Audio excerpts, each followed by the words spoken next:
All Okay. right. Ladies and gentlemen, welcome to Gnostic Media's UnSpun episode number 172 with Dr. E. Michael Jones.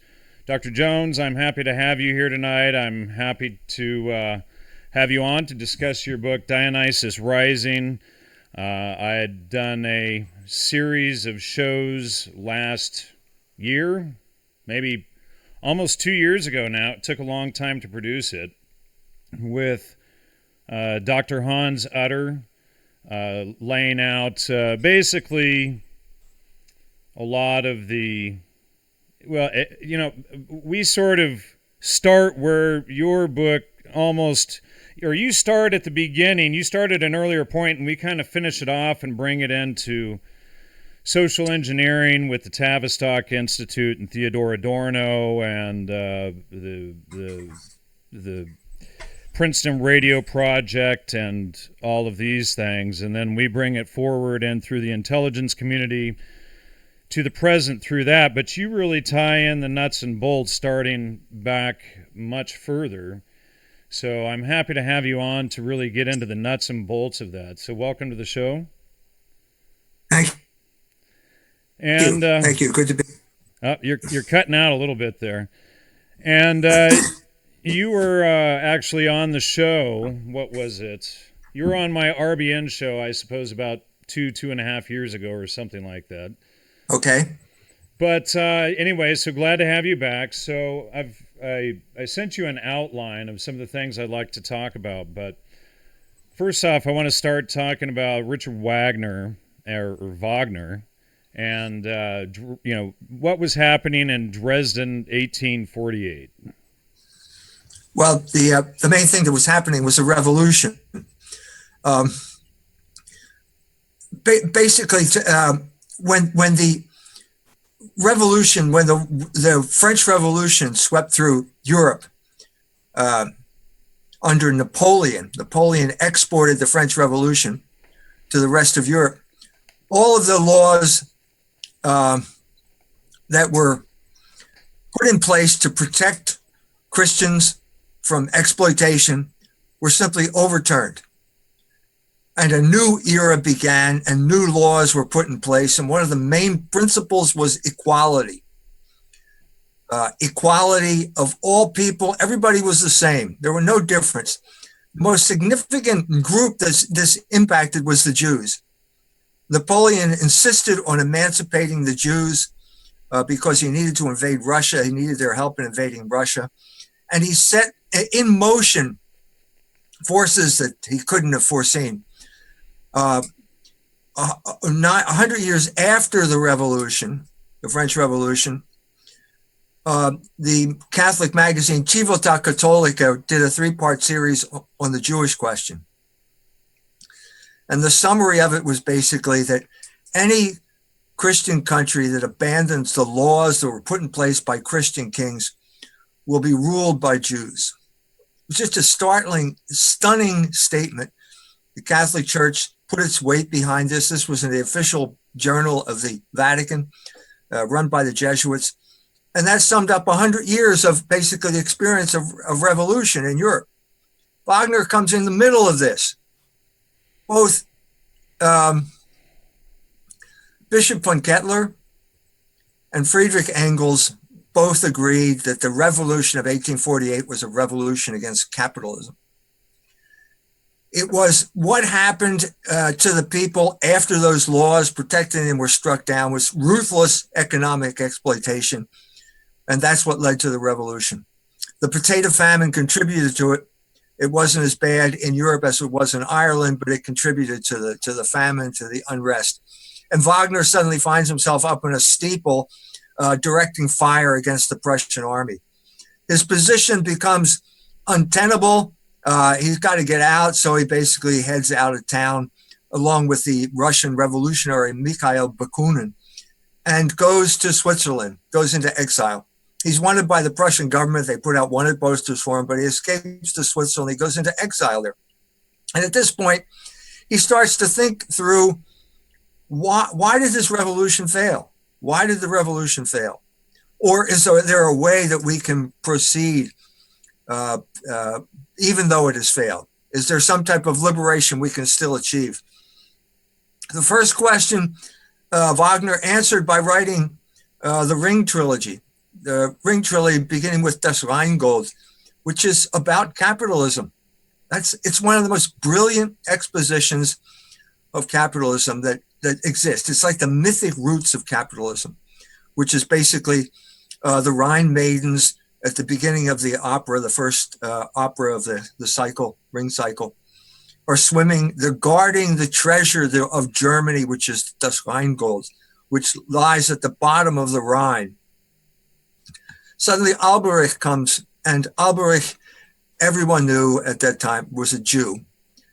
He was, in many ways, a representative of the Rothschild family because what he did was basically privatize the gold, just as the Rothschild family had privatized the gold of the Prince of Hesse-Kassel. He steals the gold, makes a ring out of it. The ring is basically the gold standard or capitalism, and this is how he rules the world with an iron rod. That's Wagner's explanation of what happened. His explanation of how to get out of it or what possibilities were still left turned out to be Tristan und Isolde. And you have here the kind of weird combination of left-wing politics that protests against economic injustice, which is fine, that's a good idea, but at the same time sees the sexual order or sexual morality as a manifestation of economic exploitation. That's the exact opposite. The left got that completely wrong. That's completely wrong. Morality is the only thing that protects weak people against the strong who want to impose their will on the strong. Right. Morality protects them. So Wagner is sitting there in Switzerland, and he comes up with this, basically a new vehicle for expressing sexual liberation. And it's basically his use of chromaticism, the chromatic scale as opposed to the diatonic scale. And if you want a really good demonstration of this, you should listen to his opera Tannhäuser. Tannhäuser is about the conflict going on in Wagner. It has one of those strongest melodies that Wagner came up with, the Pilgrim's Chorus. It's one of those melodies you hear it the first time and you just stop dead in your tracks and you think that's a great piece of music, which is what happened to me when I heard it. A few pieces that's been this way. This is one of them. You have this conflict with Wagner hearing the Pilgrim Chorus, that strong melody, which is the pilgrims going to Rome. He's drawn to Christianity, which is the defender of melody. But at the same time, he's drawn to the Venusberg, which is basically his sexual fantasies, unlimited sexual liberation. And the unlimited nature of it is expressed by chromaticism. With chromaticism, you never seem, or let's put it this way. And what is chromaticism? Chromaticism it's basically equal tones with no differentiation, whereas the diatonic scale has gaps in it that give it a kind of drama. So with the diatonic scale, you end up back where you started. So a melody, Wagner perceived, this is part of his weirdness, but Wagner perceived melody as something tyrannical because you sort of end up back where you started. So to give an example of what melody is like, melody basically is the plot of music. I'm a rower. I row on the St. Joe River on a regular basis. And sometimes I get caught in storms. And then rowing gets really dramatic. And melody is a little bit like starting off from the dock, and everything's fine. And then suddenly the storm rolls in and I'm scared. It's thunder, it's lightning. I got 2 oars out there that are basically great conductors of electricity. I'm in the middle of open water. And if the lightning hits me, I'm toast. It's over. So it builds up, you get this tension, and suddenly the storm passes and you get back to the dock and you heave a big sigh of relief. That's what music is like.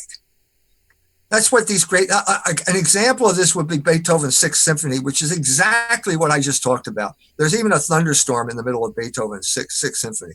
So basically, music arouses the emotions. It stimulates the emotions to the point where the emotions look as if they're going to get out of control, and then it brings it back to where you started, and everything's resolved, and you have this feeling of catharsis, the feeling you've been through something, and you feel better because you survived it. So it's like rowing through a thunderstorm and getting back to the dock. Now that's what melody is. Now, why Wagner perceived this as the enemy is anybody's guess. I think the main reason is because of his unruly sexual passions. And so as an alternative to this, which is one of the basic organizational principle of music, he provides this diatonic scale where you just keep sort of shifting from one mood to another, and you set off and you never get back to the dock. You just row off forever, or you sail off forever, or you lose sight of the coastline. And it's like unlimited sexual, it's like stimulation upon stimulation. It's like unending sexual pleasure. That's what Tristan and Isolde is. And that became a hugely intoxicating piece of music that had, I would say, devastating consequences for all of Europe. Yeah, and we don't think of a piece of classical music or something like that setting out to be this to launch this massive cultural revolution and to destroy society. But when we trace it back, and I mentioned my work with Dr. Hans Utter, and we trace it back quite a bit, but what you're seeing then is, from Wagner, it goes into Nietzsche, and from Nietzsche, well, Nietzsche's sister Elizabeth, she's working with Rudolf Steiner, and puts him as the head of the Nietzsche library, and then you see all of this occult stuff spread out everywhere from there. Yeah. And into Schoenberg, and then into the rest of society. And from the Tavistock Institute, we see this stuff being directly implemented from there and through the Frankfurt School into the CIA's MKUltra program, which I've documented extensively and which is in that other series. But now we can begin to see an entire chain of events between your work and the work that we've laid out, beginning with Wagner. Yeah. Yeah, Hans Wiesengrund, Adorno, member of the Frankfurt School, was a crucial player in this regard in terms of weaponizing music. But the first real convert, as you mentioned, was Nietzsche. Nietzsche was a 17-year-old, got a hold of the piano score of Tristan and Isolde, played it, and was completely swept away by the music. I mean, completely swept away. To the point, and this I think this is true. I mean, there's dispute about this, where he consecrated himself to sexual liberation in a sort of demonic consecration, where he went out and deliberately infected himself with syphilis. Now, this was substantiated by Nietzsche's friend Peter Gast. Peter Gast visited Nietzsche at the end of his life in the insane asylum, and Nietzsche told him this. But it became part of the legacy of Wagner through Thomas Mann in particular. Thomas Mann talked about how his generation was completely swept away by Tristan und Isolde. They used to listen to it every year. It became like a kind of pilgrimage, going to Bayreuth and listening to this. And it just had an intoxicating effect on an entire generation. His particular expression of it would be Death in Venice, where the writer who is neurasthenic and goes to Venice for recuperation falls in love with this Polish teenager. The plague breaks out, and is it worth dying for? Is sex worth dying for? It became an existential question during the AIDS crisis in the 1980s, right. And Michel Foucault answered yes. Michel Foucault was a disciple of Nietzsche. He said, yes, it's worth dying for. And lo and behold, he died for it. died of AIDS after spending a lot of time in the bathhouses of San Francisco. This is the crisis that it precipitated in Europe. And Nietzsche was the man who did it. So if you go to Death in Venice, there is this Dionysian festival there. It's taken right from Nietzsche. It's one of the most powerful passages in all of German literature, as far as I'm concerned. And he got it directly from Nietzsche, who basically took Wagner and he became the St. Paul of the Wagnerian gospel, spreading it, weaponizing it, turning it into some type of philosophical construct. All right, so let's see. You talk about the order of creation was love bound together in a unity of the mathematical and the musical. Would you like to explain that? I think this is key. That was the Pythagorean understanding of the relationship between their understanding of logos involved a kind of musical understanding of the universe. This, by the way, is in Merchant of Venice. Shakespeare had this notion, got this notion from the philosophical tradition that was available to him. And when Lorenzo runs off with Jessica is the daughter of Shylock. She's a Jew. She's not a Christian. She is part of a religion that rejects logos, reject the logos incarnate, and rejects all logos. And so she needs a little training, a little teaching. And Lorenzo takes her outside and he points to the sky and he talks about the music of the spheres, talks about the stars having some type of musical relationship to each other. Right, which is directly out of the quadrivium, actually. I'm not sure if you're familiar with that.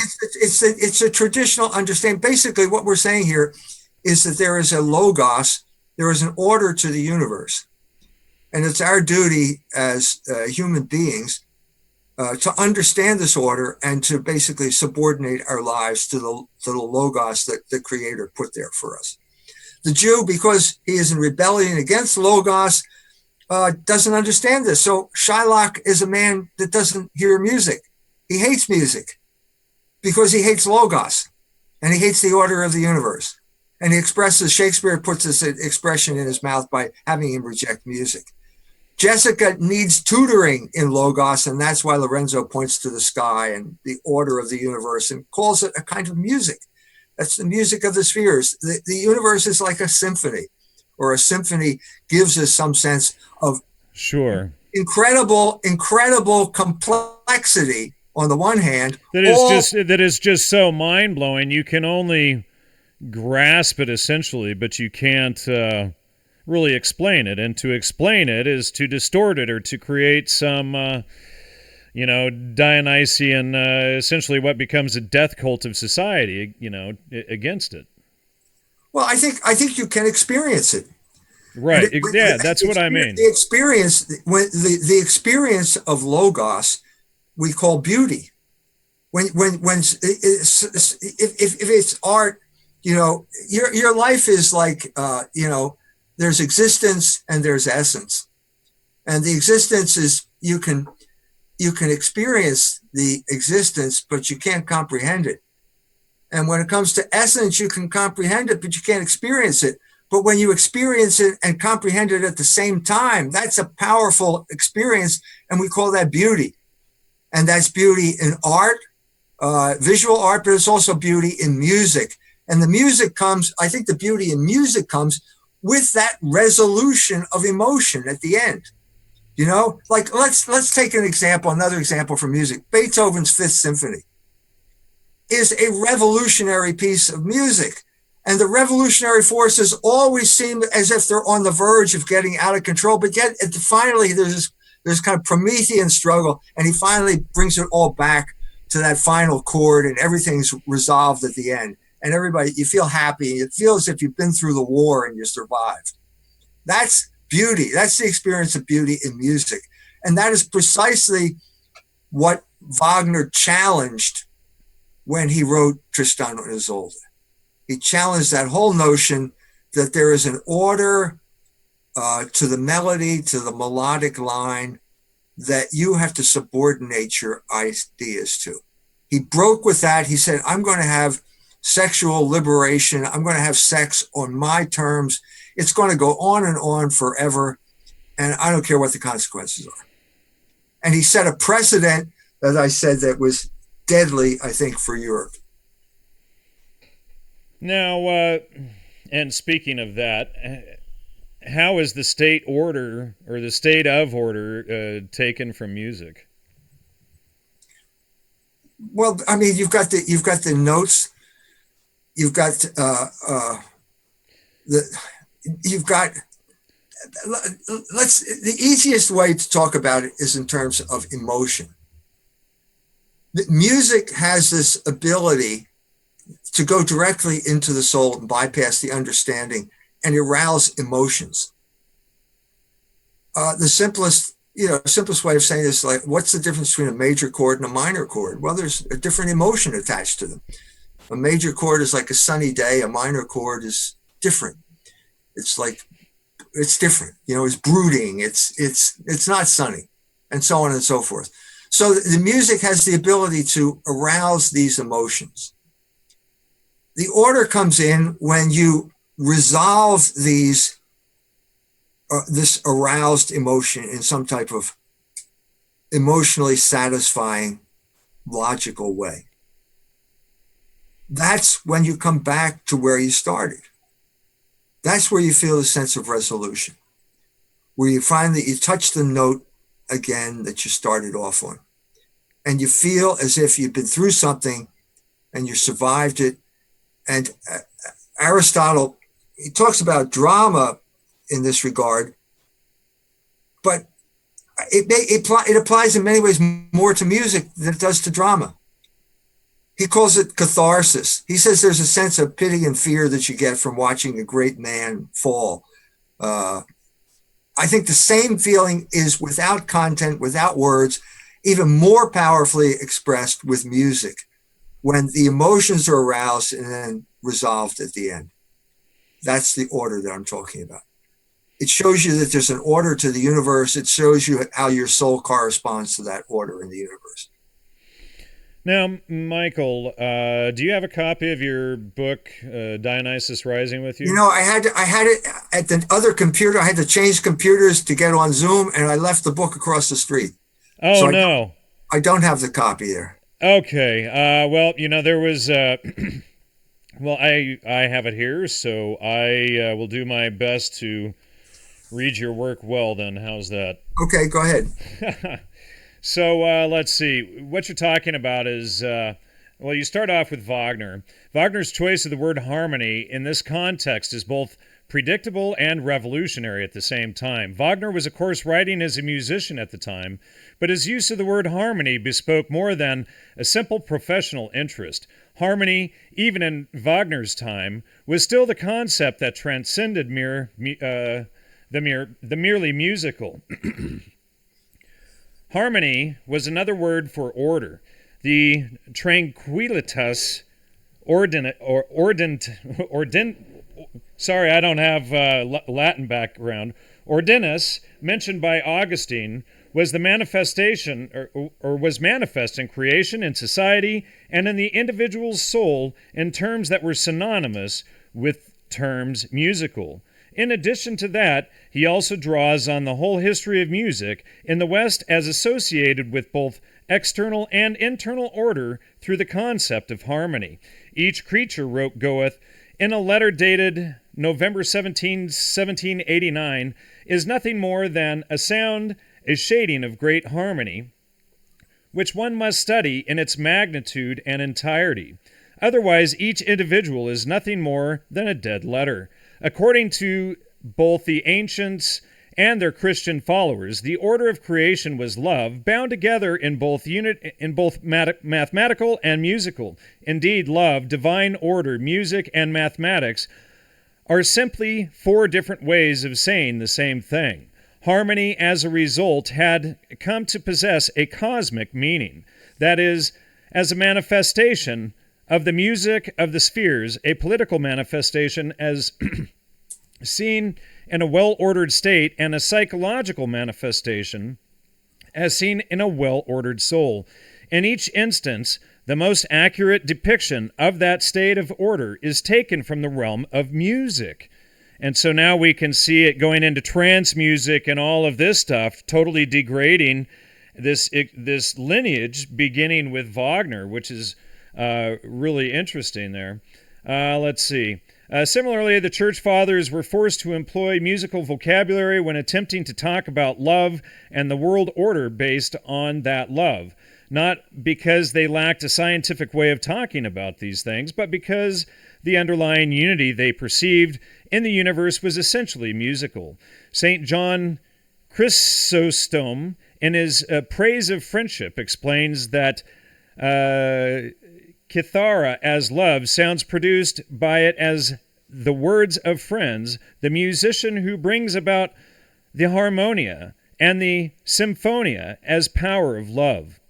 The Pythagoreans had taken the notion even further, attributing music to the ability to cure disease.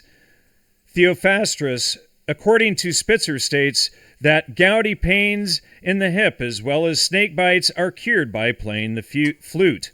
The notion sounds slightly more than slightly absurd to modern ears. However, perhaps not as absurd as it might have 20 years ago. The Surgeon General announced recently that at the top of the causes of death, most were behavior-related and therefore avoidable. In an age when AIDS is one of the chief causes of death in New York City, the correspondence between the moral and the medical, the moral disorder in the former leading to physical sickness, does not seem as far-fetched as it might not have very long ago. I'm going to start there. I wanted to go on more, but I think that's a good place to pause there. Did you want to add on to that passage there? About AIDS?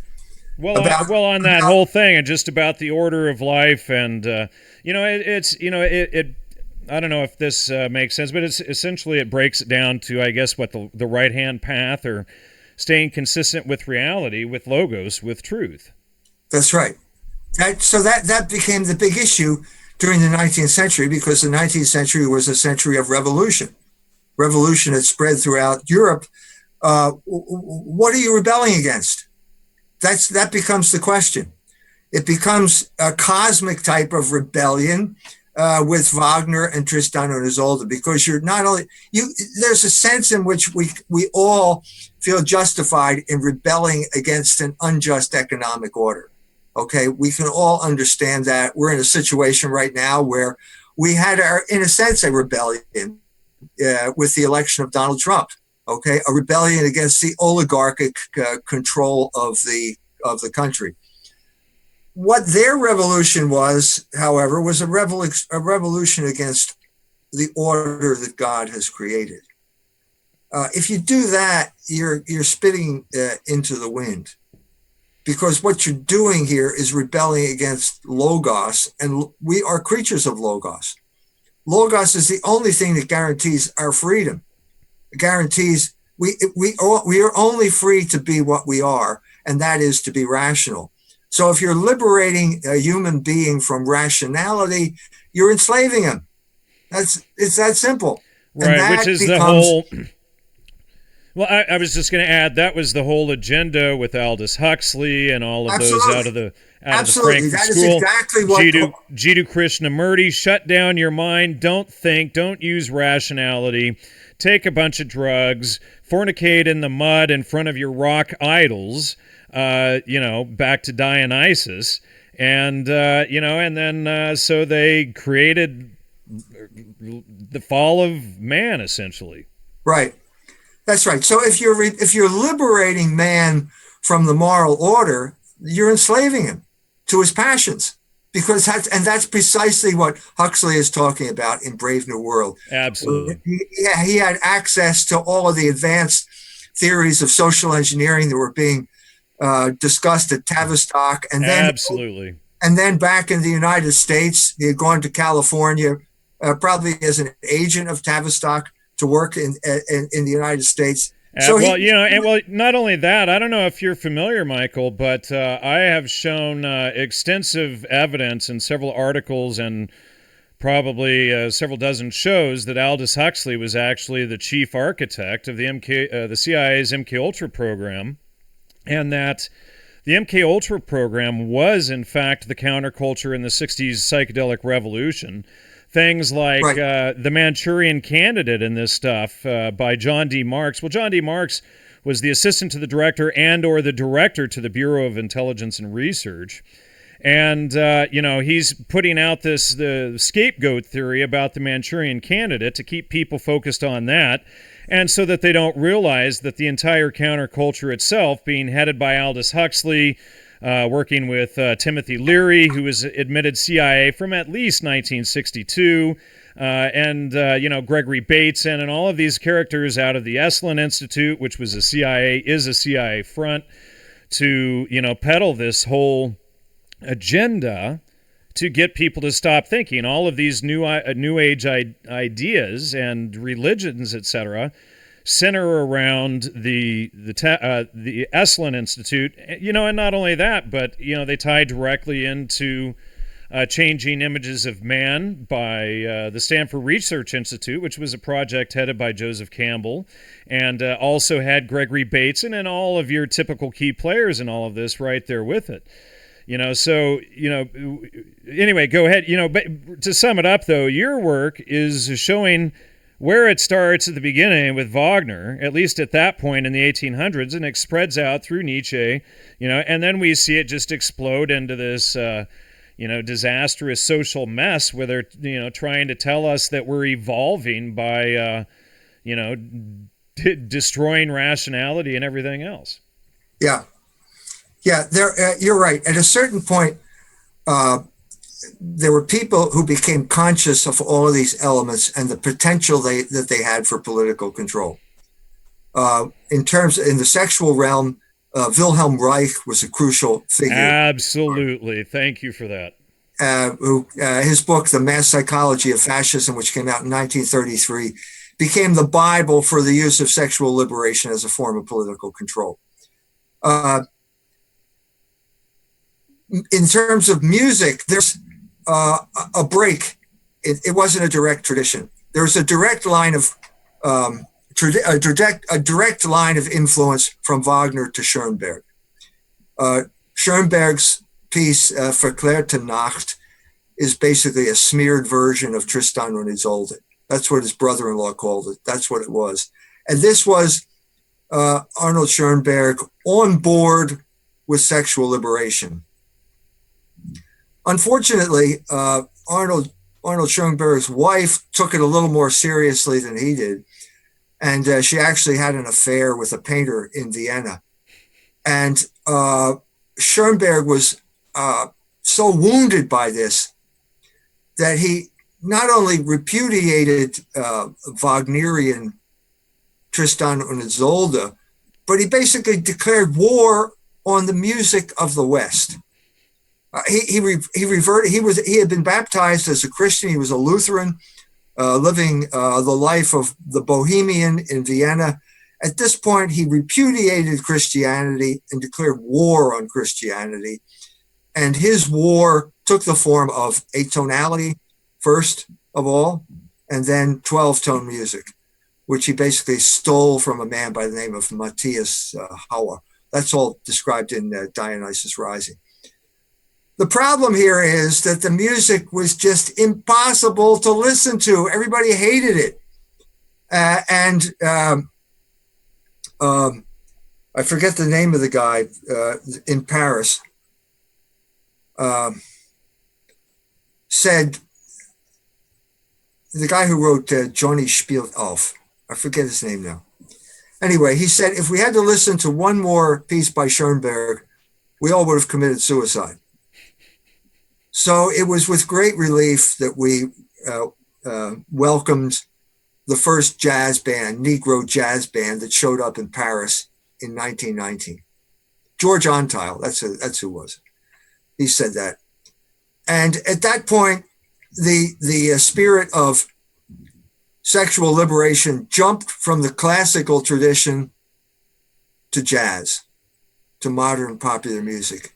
And then we see the seeds of it from there exploding it, through Harry Smith and the whole project, that whole project with folk music and everything, and then it just explodes into the whole rock and roll music scene. Yeah, there's a direct line of connection between jazz and rock and roll. It's the Negro Dionysian. It was Negro music. The blues became very popular through folk music first, and then it became kind of rock and rollified when Muddy Waters ended up in Chicago. He was playing on a street corner, nobody could hear him, so he amplified his instrument, and suddenly you had what was proto rock and roll. Chuck Berry took it a step further, and if there's anybody who is the father of rock and roll, it is Chuck Berry.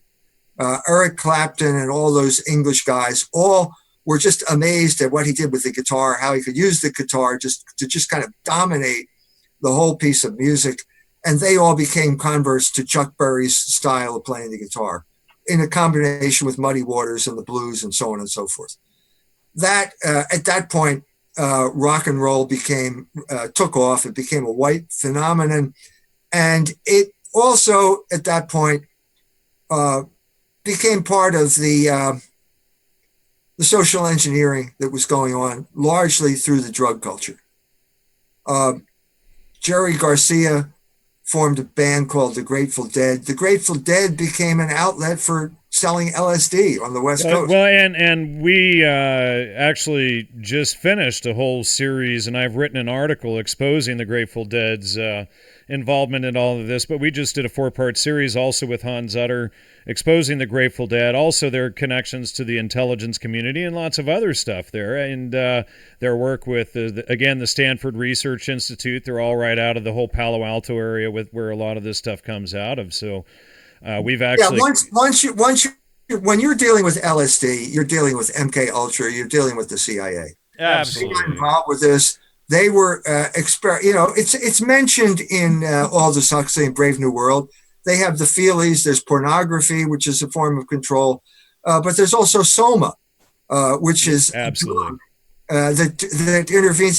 These people are all materialists. And basically, what they see as states of mind are really just chemical reactions. So why don't we just go directly to the chemicals?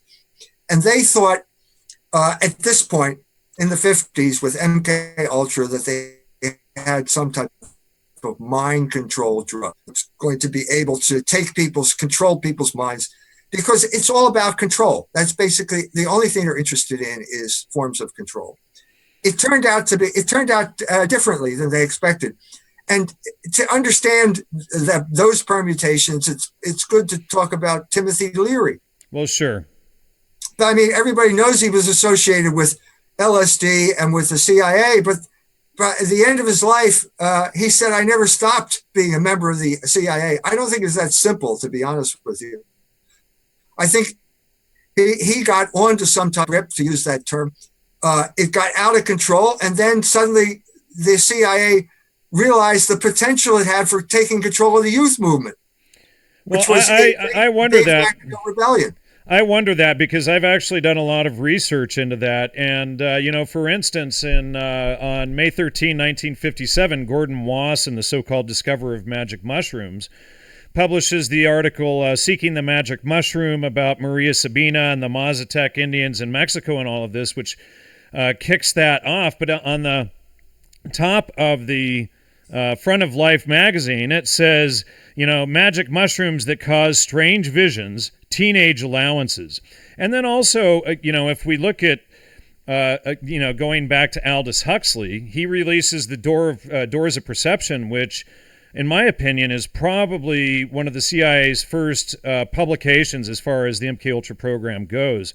And then, so what he's doing there is he's promoting mescaline directly to the public. And then what I also did is I wrote an article called Entheogens, What's in a Name, which investigates the entire origins of the different names that they use to market the drugs. And what I discovered was that there were two groups. One was Aldous Huxley and Humphrey Osmond working with Abram Hoffer, and they created phanerothym, which flopped. That was Aldous Huxley's word. They created schizophrenia. I think Abram Hoffer created schizophrenogen, And then Humphrey Osmond created psychotomimetic. And then these were words that they were using when they were testing the drugs at Harvard. And I'll send you my articles on this after the show.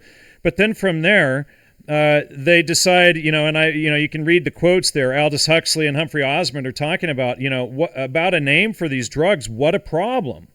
And he's talking about this whole thing because they're trying to come up with a new name for them that doesn't have any negative connotations, because Timothy Leary and Oscar Janiger are there, and they admit that before this remarketing program, that nobody who took the drugs had a spiritual or enlightening type experience, that the whole thing was a California invention. And then you see them remarketing the drugs, and then 3 months after Humphrey Osmond comes up with the name psychotomimetic, he then creates the name psychedelic, which is actually the only word in the English language with psyche, and then the ending, it's a Latin Greek mishmash, but it should be more properly psychodelic. And so then, Leary at Harvard, and with Huxley there working with him, he launches the Harvard Psychedelic Research Project, and they, recruit 40 Harvard doctors and hundreds of students, and suddenly everybody wants to take the drug. So now they know that the experiment was successful, so then they take it out to the public. And then in the 1990s, Professor Carl Ruck, along with Gordon Wasson again, and Jonathan Ott, and some of these guys, they rename the drugs yet again to entheogen, generating God within. So again, we can see this marketing tactic all the way through to get people to, basically accept this Dionysian drug cult. And, we have their quotes all the way through the whole project. Yeah.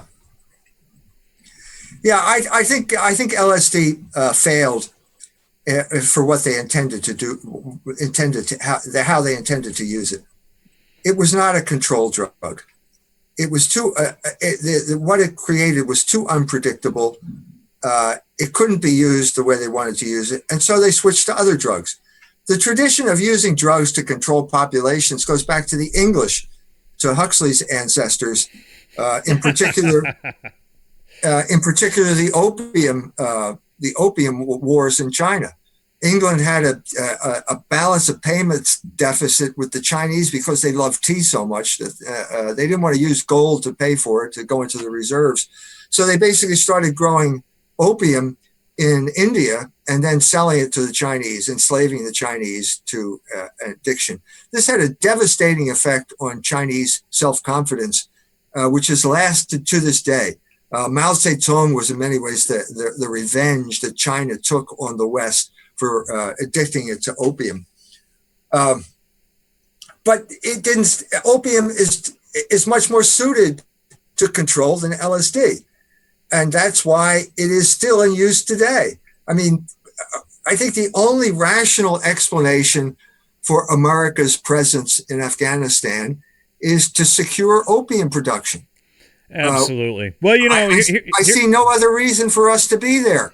I have an interesting fact for you here. There is actually an article by a guy by the name of Mark Kleiman, and he actually talks about this in his book about, he says, again, it may be possible to target counter-narcotics specifically against the insurgency by selective enforcement that effectively tolerates pro-government traffickers and corrupt officials. And this guy, Mark A. Kleiman, he's from the U.S. Department of Justice. He was ironically tied with William Leonard Picard of the LSD missile silo bust. He's tied with Rick Doblin of the MAPS Institute, who promotes MDMA and all of these other drugs. But, we can see exactly what you're saying, because this article, it was written on, and they moved it, but it was, I think I have a copy of it here. Here we go. It was written on the drug policy and Afghanistan. It's drug production and trafficking, counter drug policies and security and governance in Afghanistan. And so, you are exactly right. There's one of the key government guys organizing drug policy who taught at Harvard's JFK Law School, admitting that. Yeah. I think we now have a heroin epidemic in middle America. And it's in combination with the other opiates, the prescription opiates, like OxyContin. And what you're seeing here is the target population seems to be what Hillary Clinton would call the people.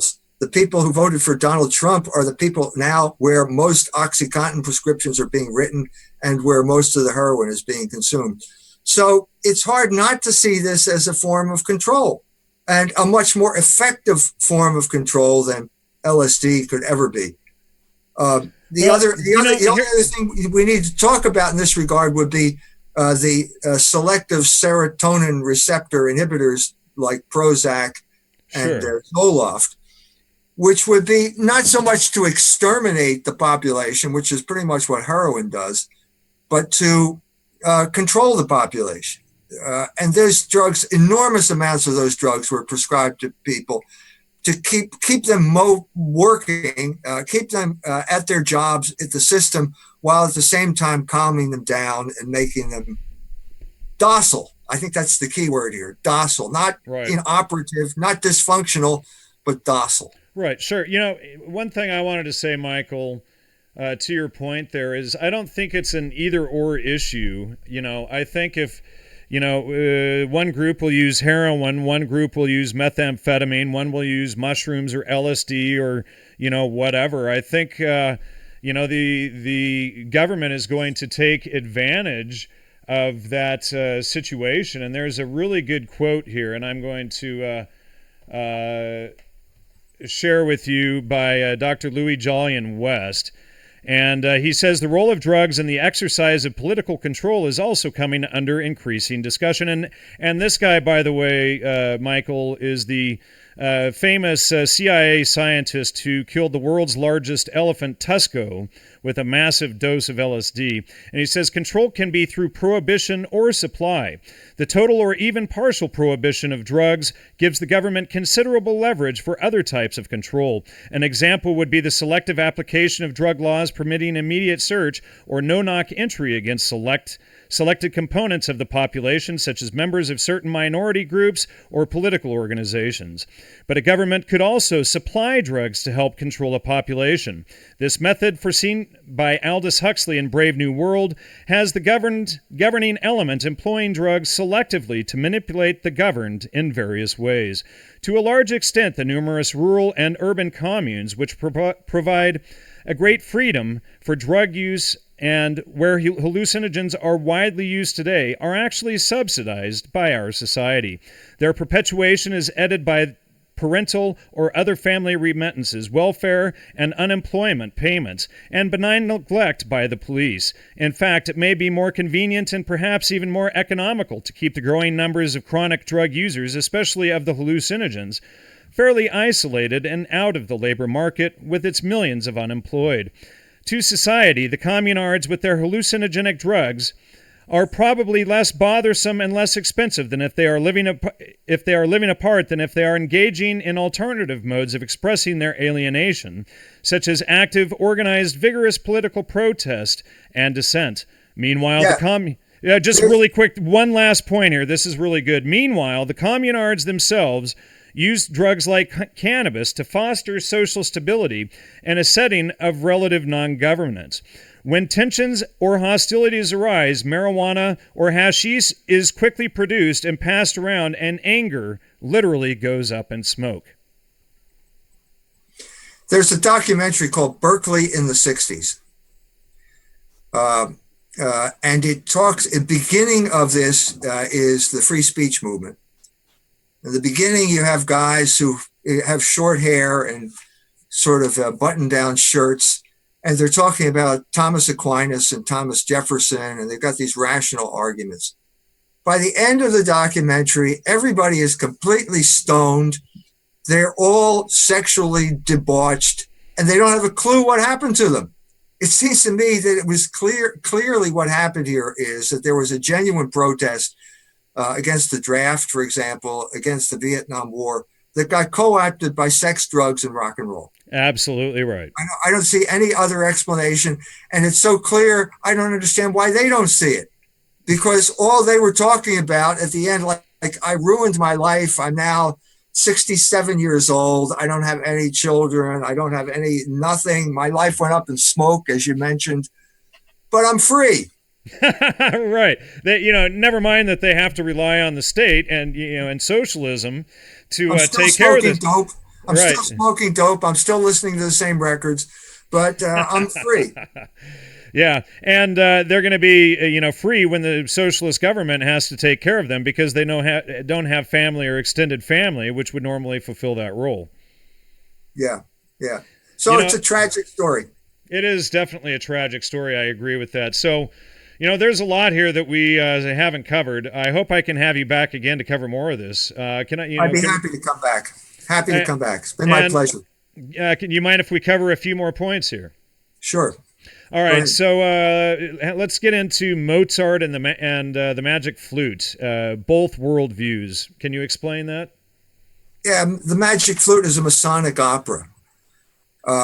It's basically about liberation, the liberation that the Enlightenment is going to bring. The Queen of the Night is the Catholic Church. She's the villain. Zoroastro is the hero. There's that great aria, Die Strahlen der Sonne vertreiben die Nacht. It's like the hope of the Enlightenment. All we need is the light of reason as we define it in our truncated way, as if the church hasn't been promoting reason all these centuries, and everything will be fine. The companion piece to this, I say, in Dionysos Rising, was the aria in Tristan und Isolde. O sink hernieder nach der Liebe. So we went from wanting the sunshine of reason to wanting the night to come down so that nobody can see you're cut. I'm screwing my neighbor's wife. The whole story of the Enlightenment in a nutshell. That's how it happened. You were just cutting out a little bit there. I hope audio is straight now. But let's see here. Art and not politics as the true vehicle of revolution. What can you tell us about that? Well, I could tell you a lot about that. I mean, I'm currently at work on a piece on the Cincinnati Ballet and the whole city of Cincinnati and how art was used as a weapon in the culture wars in Cincinnati. The crucial moment came in 1990 with the Mapplethorpe exhibit. Robert Mapplethorpe was a homosexual who produced a number of obscene paintings. The paintings were put on trial and the jury acquitted them, the museum director, because the museum director kept saying they were art. Well, once you bring art into the picture, all the normal caveats, they are all suspended now. Right, and then you can have and then you can have somebody like Duchamp, writing his name on urinals. He was a crucial figure, but recently, you're cutting out there again, Michael. Do you have a British newspaper? It turns out that the CIA.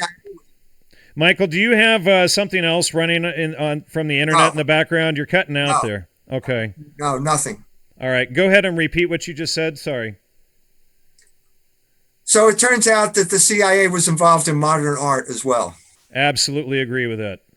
They were promoting Jackson Pollock and abstract expressionism beginning in the late 40s all the way through the 50s as a way of countering socialist realism in the Soviet Union. Soviet Union's official style of art. Our style, we were freer. We could just drip paintings, Yeah, you're cutting out there again. I don't know what the heck is going on. Jack the Dripper, drip paintings on canvas. You didn't have to stay within the lines. That shows that we were free. I don't know either. I'm just doing the same thing that I've been doing. Yeah. All right. Well, let's see. Let's talk about eras for a minute. You state love, unlike mere sexual gratification, implies the activity of conscious agents. Yes, that's the difference between human beings and animals when it comes to sexuality. Animals don't choose to have sex. salmon reproduce when certain biological chemical reactions go off. They turn around, they start swimming upstream, they mate, and then they die. The whole point of human sexual activity is to include the person, the choice of the person. And the ancients understood that it's the myth of Amor and Psyche plays a crucial role in explaining this. Amor is a god who just wants to have sex in the dark. Psyche, which means soul, turns on the light and destroys animal sexuality because it brings consciousness to it. And so Amor flees, and it looks as if that's the end of this relationship. It is the end of a certain type of sexuality. It's the beginning of human sexuality, which is based on choice, freedom, and logos. In other words, understanding who the person is and then choosing that person as the vehicle of your sexuality. So what we saw with Dionysus is a reversion to the primitive, to the old notion of personless sexuality, which found its expression musically in Dionysian festivals like Woodstock, and then ultimately, I would say, in the bathhouses of San Francisco and New York, where we had completely anonymous sex. Wow. All right. What about Heinrich Laub and liberalism? Who is Heinrich Laub? Did I write about him? Yes. Yeah, you did. Sorry.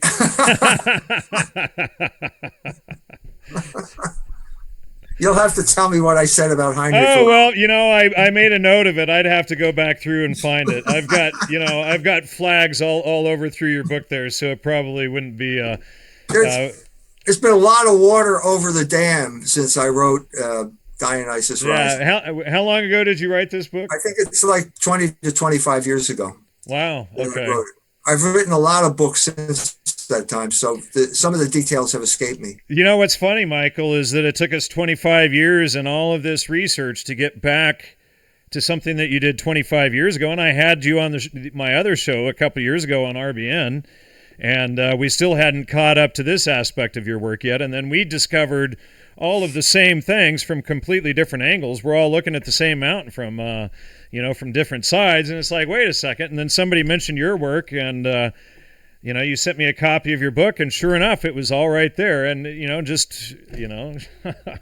but yeah, great, because we came to the same conclusions: CIA involvement, creation of the counterculture, Tim Leary, CIA, Aldous Huxley, well, he was MI6 and CIA, the whole Huxley family, Thomas Henry Huxley and the opium fiasco in China, all of this stuff. This is all research that we've been exposing, and the present apex of the CIA's MK Ultra program, in my opinion, at this time, is Burning Man out at Black Rock, which is, of course, is a Saturn alien reference, out in the Nevada desert each year, and it's this huge intelligence operation that Steve Outram and I have been exposing. I'm editing part 6 of a long series on that right now. But yeah, I mean, it's great to have you on because we're looking at so much of the same research, so I'm excited to have you back soon to cover more just about this book, because there's a lot of meat in here that we didn't cover tonight, so I definitely want to get more of that in. Well, thank you. I'd be happy to come back. All right, Michael. Well, that'll be a wrap for tonight. You want to give out your website? You can reach me at jones@culturewars.com. That's my email. And you can go to our website at culturewars.com. All of my books are available, including Dionysos Rising.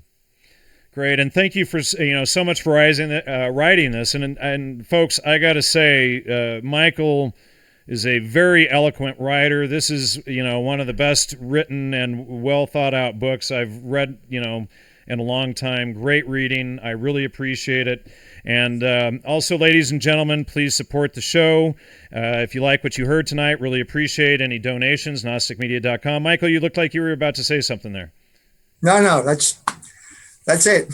Great. Well, I'll see you soon. Maybe we can have you back next week if you're free at this time. Thank you. All right. All right. Thanks. Bye bye. See you soon. Bye bye.